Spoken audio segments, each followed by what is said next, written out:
स्वागत है आप सभी का आपके ही अपने चैनल पर। आज की साखी का विषय है माँ के झुमके। चलिए सुनते हैं आज की ये साखी।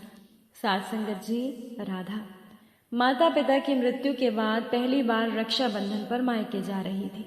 यूं तो भाई भाभी ने बहुत प्यार से उसे बुलाया था। भाभी ने बड़े प्यार से कहा था, सोच ले राधा की माँ के पास आ रही है। फिर भी मन में न जाने राधा की कितनी शंकाएं भरी हुई थी कि न जाने मायके में मेरा स्वागत कैसे होगा। स्टेशन पर उसका भाई उसे लेने आया था। एक दूसरे को देख दोनों की आंखों में आंसू आ गए। रास्ते भर दोनों भाई बहन बातें करते रहे। घर पहुंचते पहुंचते शाम हो गई। भाभी ने भी हुलस कर उसे हाथों हाथ लिया और स्वागत में कोई कमी नहीं छोड़ी। चाय के साथ तरह तरह के नाश्ते का प्रबंध राधा की भाभी ने कर रखा था। बातचीत और हंसी मजाक में कब समय निकला पता ही नहीं चला। रात हो गई थी। भाभी ने कहा, चल राधा अब जल्दी से खाना खाकर सो जा, कल राखी है ना, जल्दी जागना है। खाना लगाने में राधा भी भाभी की मदद करने लगी। राधा की भाभी ने उसकी पसंद के दम आलू मसाला भिंडी सूजी का हलवा बनाया था। एकदम से राधा को माँ की याद आ गई। उसकी आंखों में आंसू आ गए। झट से भाभी ने पास आकर गले से लगा लिया। एक निवाला अपने हाथों से राधा के मुंह में रख दिया। राधा खुश हो गई इतना प्यार पाकर। उसे वो दिन याद आ गया कि जब उसकी मातृ विहीना भाभी ब्याह कर ससुराल पहुंची थी। गृह प्रवेश के बाद राधा की माँ ने झट से उसकी भाभी को गले लगा लिया और माथा चूमकर कहा, आज से तुझे तेरी माँ मिल गई बेटा। उसके बाद से राधा की माँ ने राधा और उसकी भाभी में कोई भेदभाव नहीं रखा।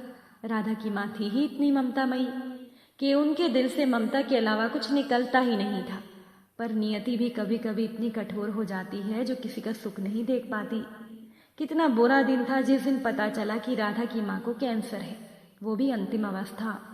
उस दिन घर में किसी ने खाना नहीं खाया था। राधा की माँ का हर संभव इलाज करवाया गया मगर कोई फायदा नहीं हुआ। अंतिम दिनों में राधा की माँ ने अस्पताल में रहने से मना कर दिया था और बच्चों के सामने जिद करके घर में ही रहने लगी। घर के सभी सदस्य माँ का ध्यान रखते थे पर काल की निष्ठुर गति जाते देर नहीं लगती। अंतिम समय में माँ ने कांपते हाथों से राधा का हाथ भाभी के हाथों में थमा दिया। भाभी भावुक होकर रो पड़ी और कहने लगी, अम्मा आप चिंता ना करो, आज से मैं राधा की माँ, पर आप बहुत जल्दी ठीक हो जाओगी। इतना सुनते ही माँ के चेहरे पर वही ममता से भरी मुस्कान खेल गई और राधा की माँ की मृत्यु हो गई। घर की नींव का पत्थर मानो हिल गया था। ऐसा लग रहा था जैसे घर का कोना कोना रो रहा हो। इसके बाद से धीरे धीरे राधा के पिता का स्वास्थ्य भी खराब रहने लगा। 6 महीने के अंदर उनकी भी मौत हो गई। लेकिन राधा के भाई भाभी ने राधा को कभी माता पिता की कमी नहीं महसूस होने दी। माँ की तरह अब भाभी राधा का ध्यान रखने लगी थी। पढ़ाई पूरी होते ही राधा के भाई ने अच्छा सा लड़का देखकर राधा की शादी कर दी। राधा अपने ससुराल में खुश थी। आज भाभी का प्यार देखकर फिर से राधा को माँ की याद आ गई। उसने भरे मन से खाना खाया। खाना खाकर वो जल्दी सो गई क्योंकि वो थकी हुई थी। सुबह से फिर उसने बड़े ही खुशी से रक्षाबंधन की तैयारी की और राखी का थाल सजाया। आज राधा की भाभी का भाई भी आने वाला था रक्षाबंधन पर। दोनों ननद भाभी ने मिलकर नाश्ते और खाने की तैयारी की। तब तक राधा की भाभी के भाई भी आ गए थे। दोनों ननद भाभी अपने अपने भाइयों के सामने राखी का थाल लेकर आ गई। राधा ने बड़े प्यार से अपने भाई को राखी बांधी, टीका किया, आरती उतारी और हंसते हुए मिठाई का एक बड़ा सा टुकड़ा अपने भाई के मुंह में डाल दिया। भैया ने भी हंसकर राधा की नाक खींची और उपहार के रूप में उसे चांदी की पायल दी जो कि राधा को खूब पसंद आई। फिर राधा की भाभी ने अपने भाई को राखी बांधी। भाभी के भाई ने भी उपहार में राधा की भाभी को एक डिब्बी थमाई। उसके अंदर सोने के झुमके थे, बहुत ही सुंदर थे। इतने प्यारे झुमके थे कि उन झुमकों की बनावट देखकर राधा का मन उन्हीं झुमकों में उलझ गया। भाभी के भैया ने भाभी से कहा, चल एक बार पहन के दिखा दे। अब राधा की भाभी ने जल्दी से वो झुमके पहन लिए। बहुत ही सुंदर झुमके थे वो। राधा की दृष्टि तो उन्हीं झुमकों पर जमकर रह गई। तभी भाभी के भाई ने कहा कि उन्हें तुरंत कहीं जाना है, इसीलिए अभी जाना होगा। भाभी ने फिर जिद करके अपने भाई को जल्दी से नाश्ता करवाया। फिर सब विदा होकर चल पड़े। भाभी की आंखों में आंसू आ गए जिन्हें उन्होंने चुपके से आंचल के कोर से पोंछ लिया। राधा ने देखा तो अपनी भाभी को गले से लगा लिया।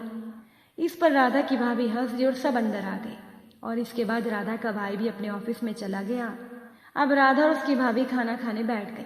खाना खाने के बाद भाभी ने राधा को अपने कमरे में बिठा लिया और कहा, चल थोड़ी देर यही बातें करेंगे।